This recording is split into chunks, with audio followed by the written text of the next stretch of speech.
Assalamualaikum warahmatullahi wabarakatuh.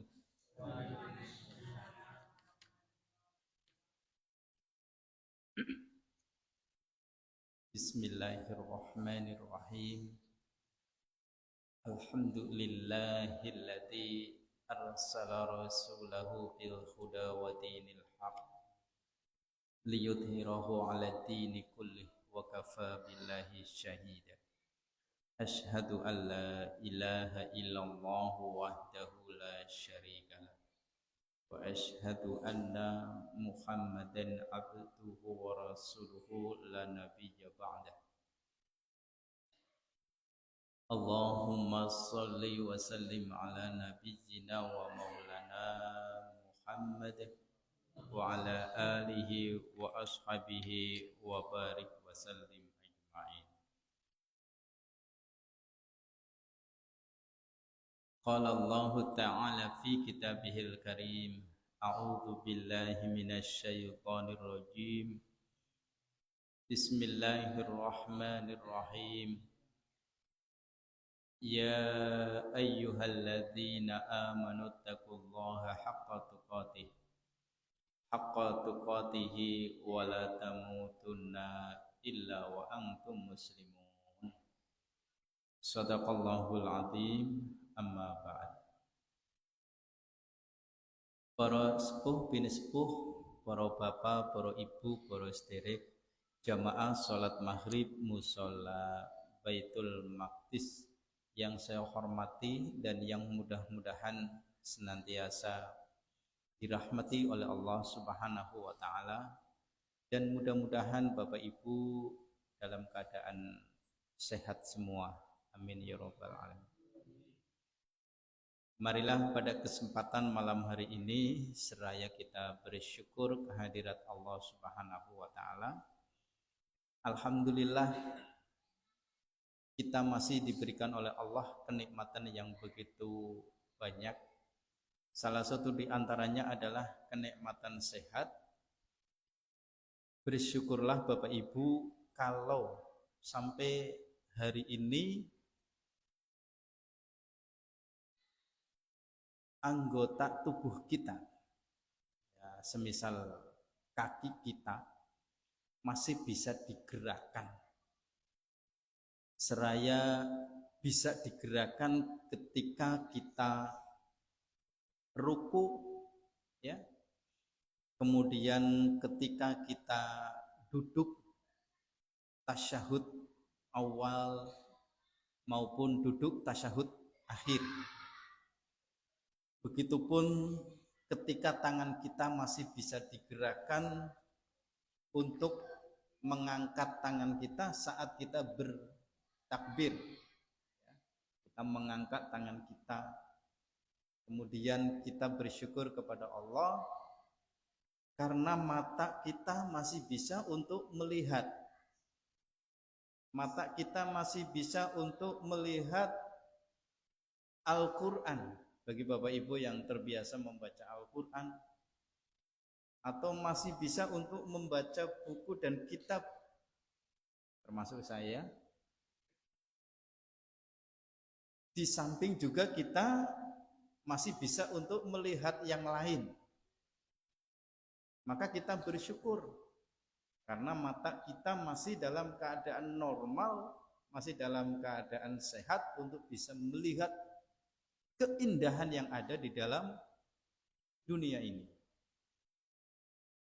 Alhamdulillah Bapak masih bisa memandang ibu-ibu, begitupun ibu-ibu masih bisa memandang dengan Bapak.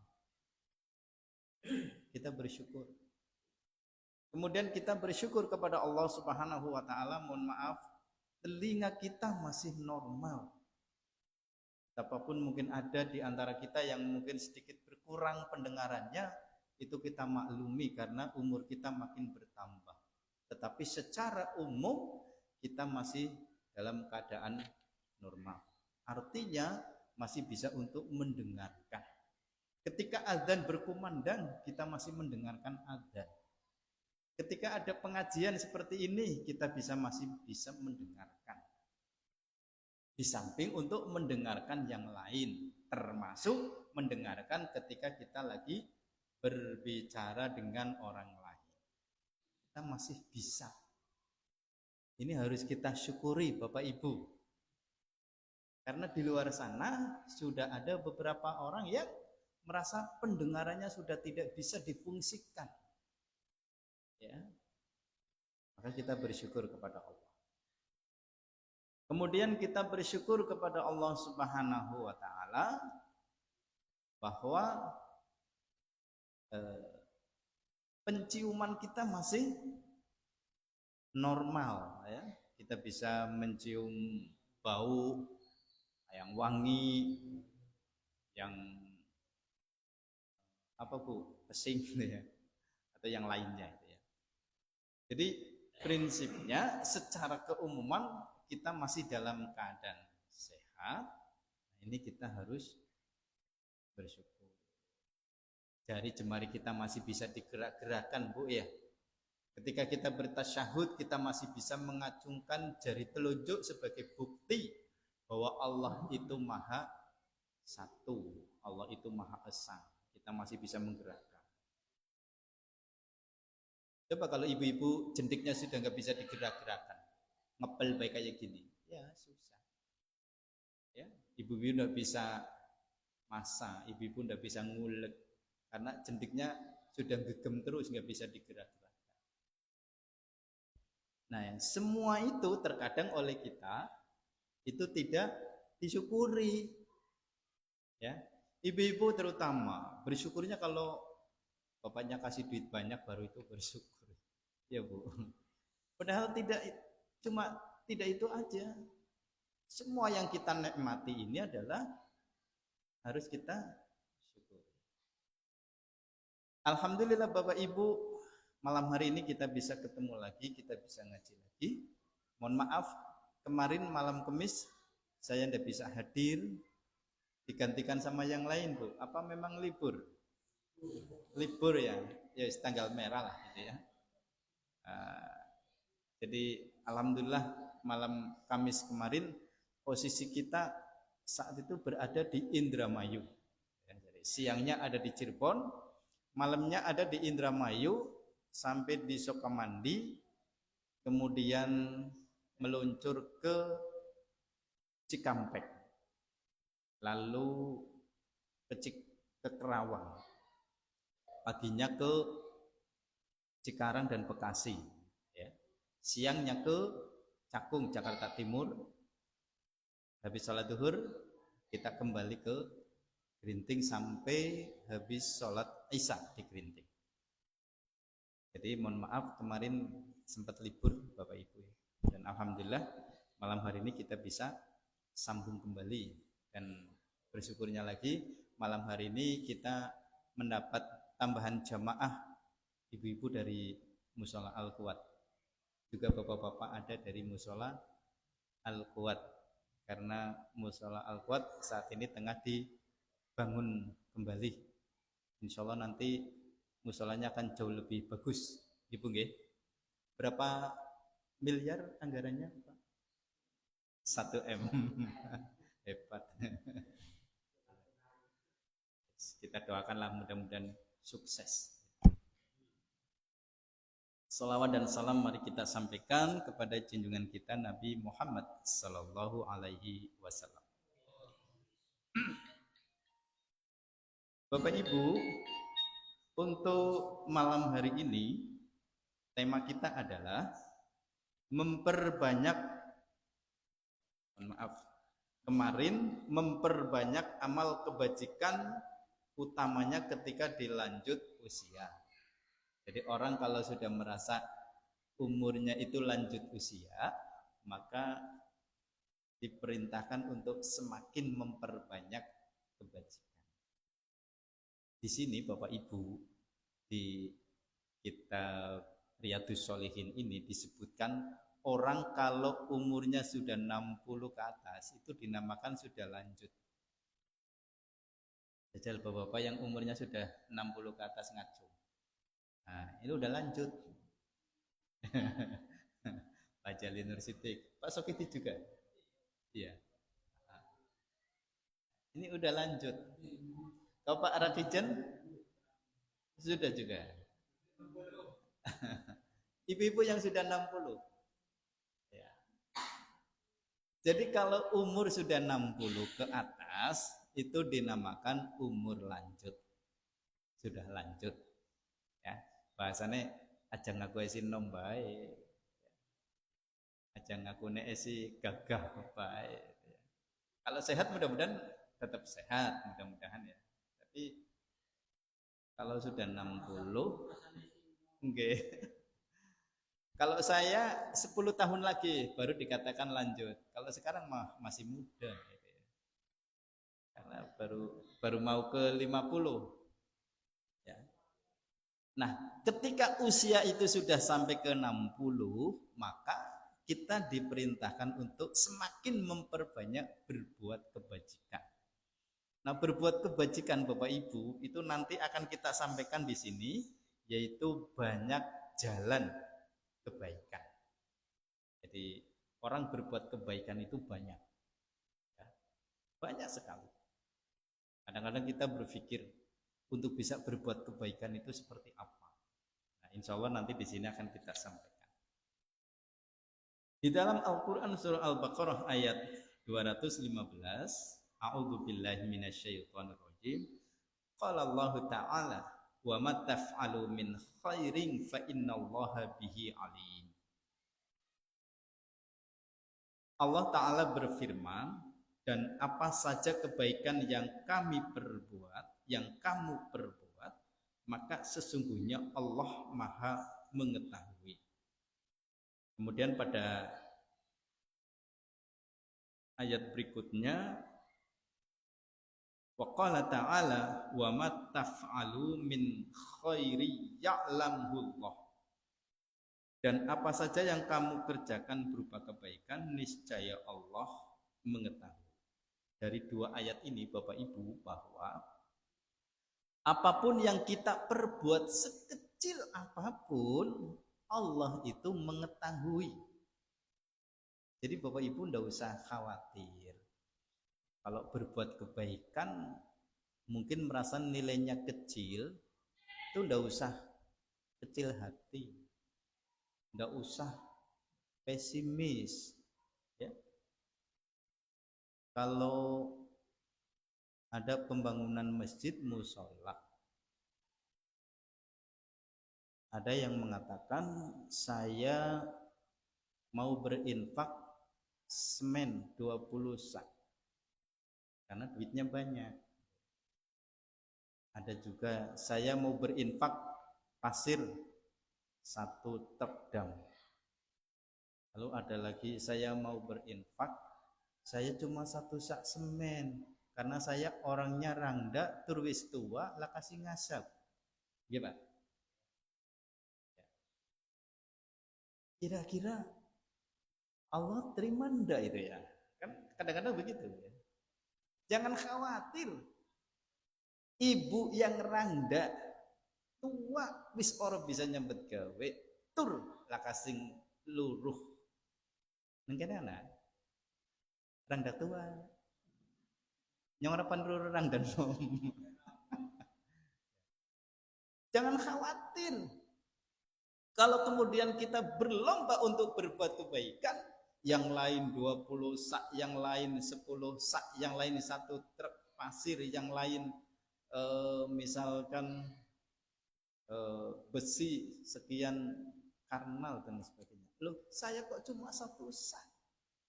1 sak kalau diuangkan cuma 70.000 misalkan. Itu luar biasa. Bisa jadi Allah akan melipat gandakan pahalanya orang tersebut seperti halnya orang yang berinfak 20 sak semen. Karena apa? Ya kemampuan dia seperti itu. Karena dia orangnya sudah randa, tua pisan, tur lakasing luruh duit, kue bae mendingan bisa main 1 sak semen oleh umpul-umpul sing gemien nemen. Nggih Pak Bu. Yen anak putu dolan mecingi dibenahi. Cara gemien dolan nang bengkingan gitu ya. Bengkingan. Tahu-tahu ana musola dibangun yang pan melu urun lah ora ketan satu oleh Allah itu diketahui, dicatat. Jadi ndak usah minder, ndak usah merasa kecil hati. Tapi kalau misalkan kayak Pak Haji Ali Nur Sidik, potongannya Pak Haji, loh kita contoh. Mungkin satu sak, lah itu harus malu. Walaupun memang ya dibolehkan saja. Misalkan. Ya. Kan ada klasifikasinya masing-masing dia. Ada kelas-kelasnya masing-masing.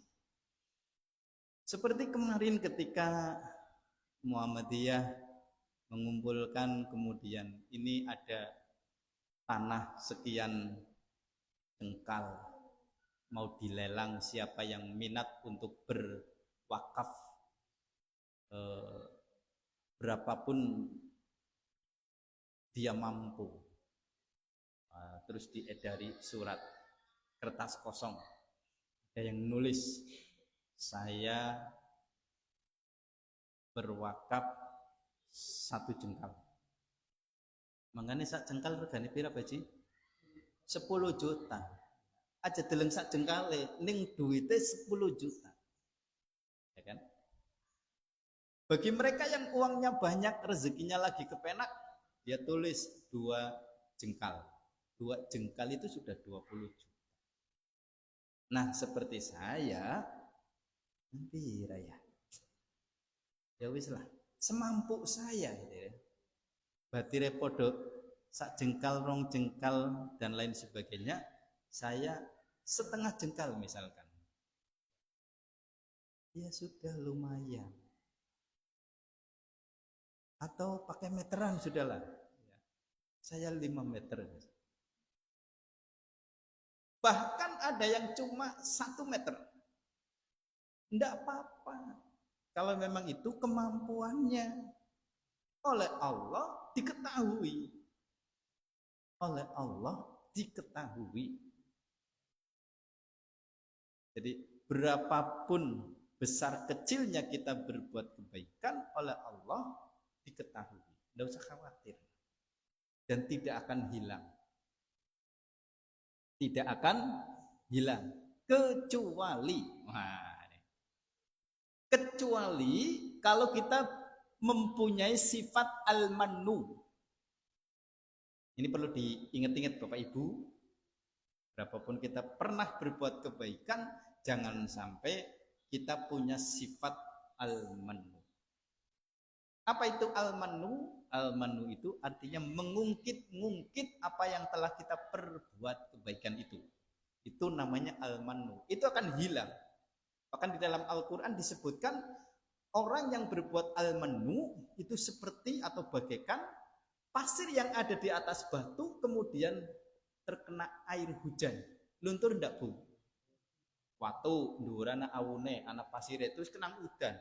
Nah, itu diibaratkan oleh Allah di dalam Al-Quran demikian. Makanya Bapak Ibu hati-hati. Mbok bae panjenengan jadi panitia atau pernah panjenengan berwakaf, berinfak. Satu ketika ada masalah, biarlah masalah itu diselesaikan dengan baik, tapi tidak mesti kemudian mengungkit apa yang sudah pernah kita perbuat. Karena kalau diungkit, nanti seperti tadi. Ya. Musola Baitul Maqdis, wis apik kayak gini. Satu ketika anak prahara, ini contoh loh, mudah-mudahan tidak ya. Terus orang yang dulu pernah memberikan sumbangan di musola Baitul Maqdis ini, lantas karena kecewa mengungkit. Kayak musola Baitul Maqdis, ajanan nyong, orang ngadeg. Nah, ini. Bukan anak kekecewaan wis didelek. Wis pokoknya delek aja sampai diungkap, diucap, itu nanti rusak semuanya. Nah, kita belajar ngelek sekalipun itu pahit. Musola Baitul Maqdis ajanan nyong orang rampung. Ini diucapkan aduh bahaya. Allah sudah mencatat, Allah sudah mengetahui kebaikan itu, pahalanya sudah dicatat, tapi sayang seribu sayang karena diungkit, akhirnya Allah menghapusnya. Itu namanya al-mannu. Termasuk Bapak Ibu pernah berbuat kebaikan dengan seseorang, lalu orang yang dibaiki kok tahu-tahu mengecewakan kita. Kan kadang ada ya Bu, orang sing ditulung satu ketika wong sing ditulung kue mau malah gawe kecewa. Pernah ibu-ibu ngalami hal demikian? Bisa jadi. Nah, pada saat kita lagi kecewa, tulung jangan sampai diungkap. Konang gerajah nana nyongpen beli dadi wong. Nah, itu dadinya apa? Sampai orang yang diomong tadi itu merasa sakit hati akibat omongan tadi. Nah, maka amal kebaikan itu padahal sudah Allah tulis, sudah Allah catat, Allah sudah mengetahuinya, tahu-tahu dihapus, hilang. Seperti saya Bapak Ibu yang berkecimpung di berbagai tempat, panti asuhan terlibat, Masjid Baitul Arqam terlibat, ya, di mana-mana terlibat. Satu ketika itu ada masalah. Nah, pada masalah tersebut jangan sampai kita mengucap apa yang sudah kita perbuat. Ini yang kadang-kadang jarang orang menyadarinya. Sampai-sampai Bapak Ibu, ini di dunia politik ya. Orang ketika mau nyalon, lalu dia berinfak. Berinfaknya apa? Kasih kerakal ya, kasih kerakal. Tahu-tahu nggak jadi. Dan orang yang dibantu ternyata suaranya cuma sedikit. Akhirnya karena dia nggak ikhlas, ini bicara orang yang nggak ikhlas ya. Kiwung dibantu nemen-nemen, ya. Akhirnya apa Bapak Ibu? Public blog yang pernah dia berikan dikelotok man. Kan dulu ada di TV itu ya. Di TV ada itu. Berita tentang pengambilan paksa jariah yang sudah diberikan. Cara muni dewek pernah nyumbang kubaya masjid, dikelotok si kubah jukut maning. Iya bener. Musola Baitul Maqdis tak bantu nemen-nemen ka jamaah lah kasing milinyong. Ya. Makanya kan nyumbang kubah regane 5 juta. Karena suaranya sing mlebu paling siji loro, akhirnya apa? Dijukut paksa. Masya Allah. Itu bisa terjadi Bapak Ibu. Karena apa? Enggak ikhlas. Ya, karena tidak ikhlas. Nah, kemudian Bapak Ibu, yang berikutnya waqala ta'ala famay ya'mal misqala dzarratin khairan yarah. Bapak Ibu sering kan mendengarkan ayat ini? Ya kan? Surat apa itu Bapak Ibu? Surat Al-Zalzalah. Atau ada juga yang mengatakan surat Al-Zilzal. Idza zulzilatil ardu zilzalaha wa akhrajatil ardu asqalaha wa qala al insanu ma laha yauma idzin tuhaddisu akhbaraha bi anna rabbaka awkhalaha yauma idzi yasdurun nasu astatan liwrau a'malahum famay ya'mal misqala dzarratin khairan. Apa artinya Bapak Ibu? Siapa saja yang mengerjakan kebaikan. Ya Al-Qur'an, Gusti Allah ngomong, sapa wonge sing melakukan kebaikan walau sedzarrah ya. Sedzarrah itu ya. niscaya Allah akan melihat kebaikan itu. Hari dzarrah apa Bapak Ibu? Misqala dzarrah, dzarrah. Ada yang mengartikan dzarrah itu biji sawi. Pernah bro? Biji leng sawi. Cesim gitu ya. Bijinya itu kan kecil bang. Ya. Ada yang mengartikan zarroh itu tadi sebiji sawi. Kemudian ada yang mengartikan zarroh itu binatang yang paling kecil apa ya? Mereki. Kecil teman ya. Lemut rada gede ya. Semut yang kecil. Semutnya dudu semut kerangkang. Dari semut kerangkang tak gede. Semut sing cilik. Ya. Nah itu tadi pokoknya mereki lah itu ya. Binatang yang paling kecil. Andaikan kita Bapak Ibu melakukan kebaikan sekecil biji sawi, ya, sekecil semut, ya, sekecil merki, pun oleh Allah tahu, kan luar biasa. Ya. Jadi kita berbuat kebajikan sekecil apapun oleh Allah diketahui. Famay ya'mal misqala dzarratin khairan yarah.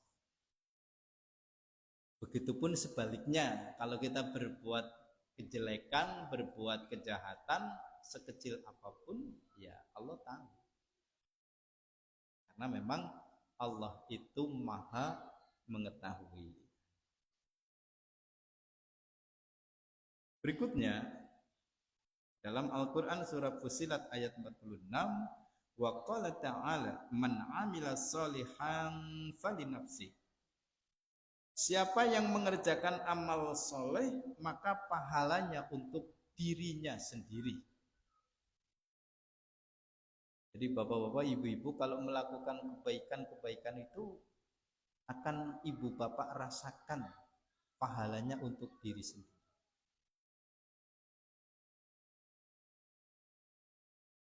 Nah kemudian Bapak Ibu jamaah rahimakumullah hadani Allah wa iyyakum.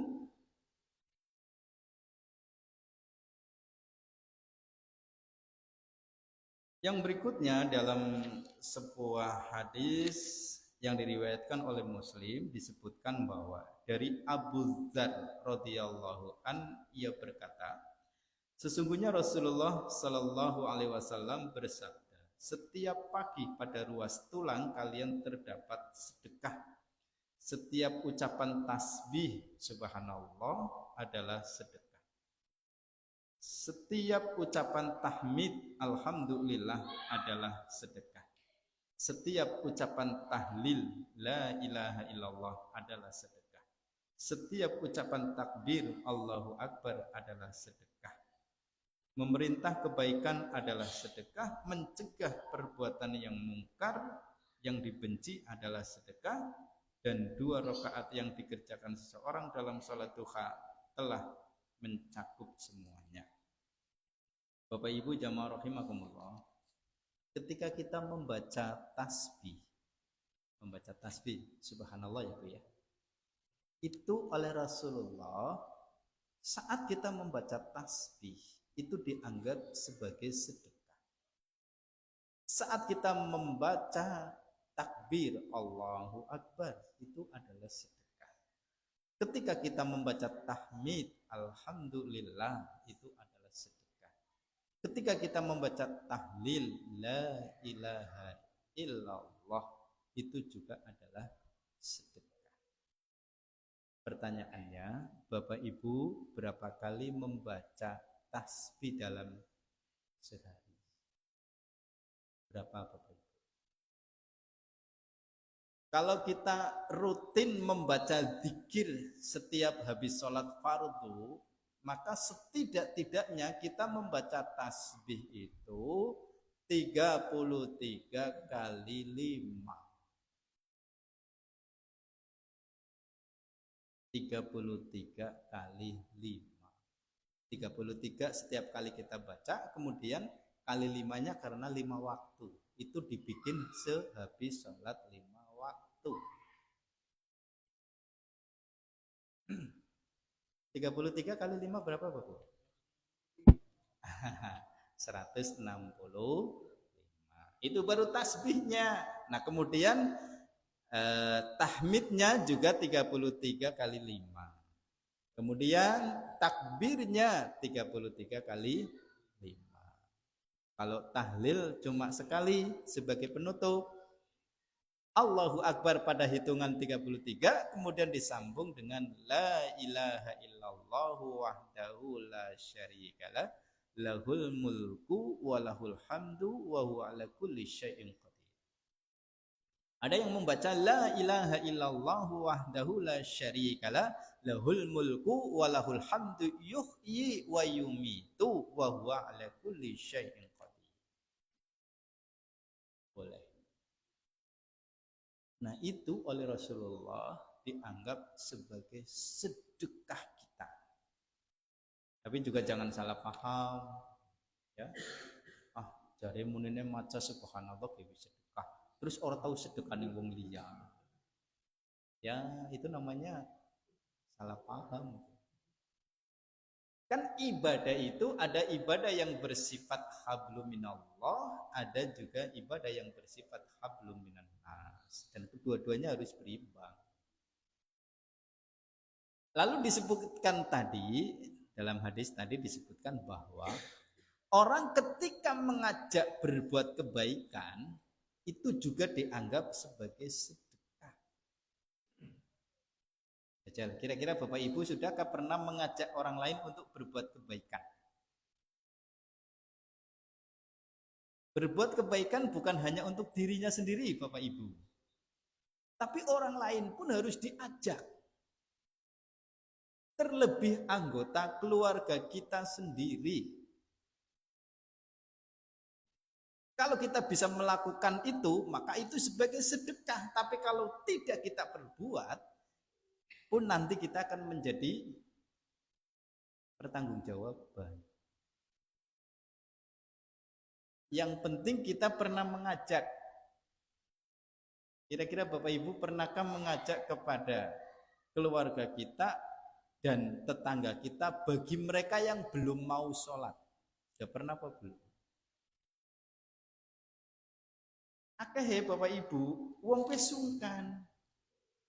Lah kok ngecok-ngecok wong liya nyong durung karuan, kan begitu? Prinsipnya karena ndak mau repot. Sebenarnya bukan begitu Bapak Ibu. Kalau kita sudah bisa, kemudian kita mendapati ada orang lain belum bisa berbuat kebaikan seperti kita, diajaklah mereka. Perkara nanti dia mau atau tidak itu urusan nanti. Kalau ibu-ibu mau jamaah di musola, bawa mukena, bawa sajadah, kok ada orang yang masih duduk-duduk santai nongkrong-nongkrong sementara adzan sudah berkumandang, sebentar lagi mau qom. Nah, Bapak Ibu, yang baik itu adalah menghentikan langkah kita lalu menghampirinya. Bocah, bis adzan delat maning qomat, yuk salat. Kira-kira pernahkah kita berbuat yang demikian? Pernah ya? Harus pernah ya. Itu kalau kita lakukan itu sedekah kita. Walaupun tidak berhasil tidak apa-apa, yang penting kita sudah pernah mengajak. Saya pernah mencoba Bapak Ibu. Satu ketika saya mau sholat, itu ada namanya apa ya? Pos. Ranggon gitu ya. Itu anak-anak seusia SMP lah. Itu padahal sudah adzan maghrib kok masih nongkrong di situ. Saya awalnya memang tidak peduli awalnya. Tapi lama-lama kok ini kayak pemandangan yang kurang enak. Di satu sisi lagi sholat, di sini malah anak-anak seusia SMP itu masih duduk di atas ranggon itu. Saya merasa risih begitu ya. Kemudian yang kedua, teringat juga bahwa kita punya kewajiban untuk mengingatkan dia. Jadi saya terus mengingatkan, ndung, saya bilang ndung gitu ya. Yuk pada sholat, wis ada. Alhamdulillah Bu, omongannya yang diandel pada mudun, pada lunga. Nyong bonggong alhamdulillah. Mung bain barang nyong balik sholat. Ternyata si bocah-bocah kue mau mudun tah mudun, lunga tah lunga sing tempat kue jebule. Ngerti ya jebule ya? Kue bahasa Belanda loh Bu. Bahasa Indonesianya ternyata ya. Jebule si bocah-bocah kue mau beli lungane lungapan pada sholat, tapi pada ngeruntul ning sor ranggon. Ya Allah, bareng aku sholat, nah, jadi bocah pindah tempat prok, ning sore ranggon. Aduh, ya wis lah, sing penting nyong wis mengingatkan. Anak maning Bu, satu ketika saya mau sholat isya, saya mendapati anak-anak itu di emper rumah, itu masih gerombol, sementara sebentar lagi mau komat sholat isya. Saya ngomong, dong, ya dilihat maning komat isya, ayo pada sholat. Setidak-tidaknya kamu jangan memberikan pemandangan yang tidak baik karena ini dekat dengan musola. Seketika itu bubar. Cuma kur bubar tok. Si jibelak kesini musola. Kur bubar tok. Ya sudahlah. Yang penting saya sudah mengingatkan. Bapak Ibu jamaah rahimakumullah. Satu ketika di akhirat, kita bicara di akhirat ya. Dan pemahaman ini saya dapatkan ketika saya mengikuti kajian tarjih di Bumi Ayu. Di sana waktu itu ustadznya ngomong, pematerinya atau tutornya itu menyampaikan perihal tentang bahayanya kalau kita tidak pernah mengajak orang lain untuk berbuat kebaikan. Maka satu ketika di akhirat nanti orang tersebut mau masuk surga. Udah siap mau masuk. Senang enggak Bu kalau udah siap mau masuk surga? Senang. Siapa sih orangnya yang enggak senang? Tapi ketika dia mau masuk surga, tinggal beberapa langkah dia masuk ke pintunya, itu dicegat oleh seseorang. Dia protes dengan Allah. Wahai Allah, orang ini belum layak masuk surga. Kenapa? Karena dia dulu ahli sholat, tapi dia sholat hanya untuk dirinya sendiri. Dia ahli sedekah, tapi dia hanya bersedekah untuk dirinya sendiri. Tapi saya sebagai orang yang terdekatnya, mungkin tetangga atau saudara, tak pernah diingatkan, tak pernah diajak untuk berbuat kebaikan. Jadi saya protes, saya tidak bisa masuk surga, saya hanya bisa masuk neraka gara-gara orang ini tak pernah ngajak-ngajak saya. Lalu orang tadi yang sudah senang luar biasa senangnya karena mau masuk surga, ternyata terhalang oleh orang tadi. Akhirnya Pak, tarik lagi. Belum waktunya kamu masuk surga. Kamu harus menebus kesalahanmu lantaran kamu dulu di dunia tak pernah ngajak. Jelas Bapak Ibu? Nah ini ya. Begitupun sebaliknya, kalau kita mendapati ada sesuatu yang sifat maksiat pun kita harus bisa menghentikannya. Paling tidak mengingatkan lah. Kalau menghentikan mungkin agak susah ya. Mengingatkan. Paling tidak kita mengingatkan. Ibu-ibu, bapak-bapak mau sholat. Satu ketika melihat ada segerombolan anak-anak lagi pada main HP. Gue habis adzan, gue habis pada tulanan HP. Bocah kumpul. Apakah kemudian kita tega membiarkan anak-anak itu asik main HP sementara kita mau sholat? Nah, di sini ibu bapak harus terpanggil. Anak-anak itu harus diselamatkan. Caranya bagaimana? Diingatkan. Nak, no, wis adzan. Yuk ke HP ini tinggi. Yuk pada mengatakan langgar. Iya kan Bu? Dongeng tak ditenggesi, dongeng tak pada lunga, buh tah marak ning musola apa orang.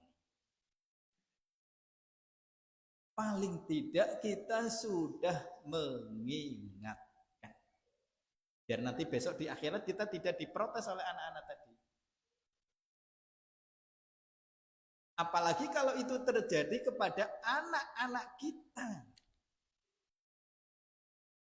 Wis wayahe pan salat isya, nonton ngarepe TV,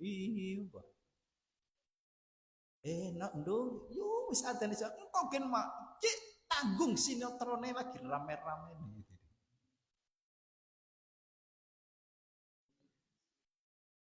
Pemelah sih gen mak, salehai pegaweane ditomongi bae. Sering nonton Salehaku.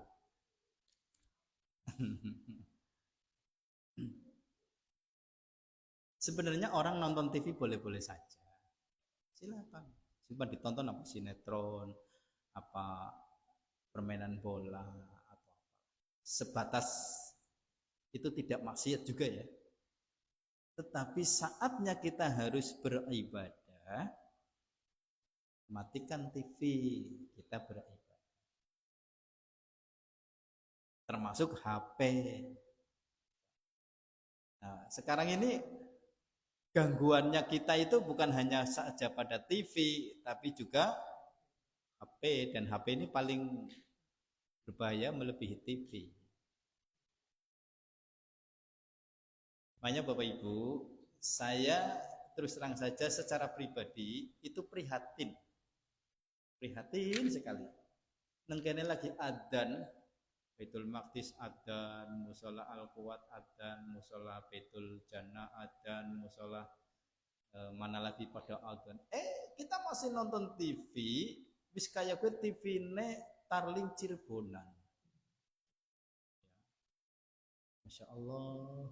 Bapak Ibu, ketahuilah kalau itu bisa terjadi demikian, ya Allah, kita termasuk menghina Allah. Karena janjane wong adzan kue aja ndeleng wong adane, tapi kue panggilan Allah. Panggilan dari Allah untuk kita. Lah kita kok mengabaikan. Kira-kira besok ning akhirat kalau panjenengan kepengin dipanggil Gusti Allah apa ora? Pengen ora, Bu? Para kijan sini. Bapak Wastum sini. Ibu Karwipah sini.